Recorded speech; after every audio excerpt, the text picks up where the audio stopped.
hantu sorok map ketika rakaman. Kita balik kepada lempoyang tadi lah. Korang kalau ada pengalaman sikit, boleh share-share lah pengalaman lempoyang tu macam mana. Elok ke tidak kan. Ini tips lah, dan pada siapa yang nak buat berniaga ke apa kan. Tapi itulah, benda tu macam susah dapat juga, tumbuhan lempoyang tu. Okey, tu je daripada aku. Air lempoyang yang bermanfaat untuk penyakit kencing manis, mengelakkan daripada potong kaki. Ini aku bukan jual ke apa, tapi sekadar sharing knowledge. Ya Allah, mana aku punya mic? Mana aku punya mic? Hello.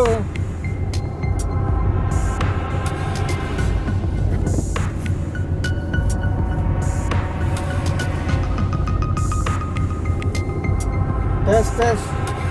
Aku tak tahu mic aku kat mana. Ya Allah. Okey, tu je. Aku rasa jatuh kau tadi masa aku buka tu. Bye bye. Assalamualaikum. Nak cari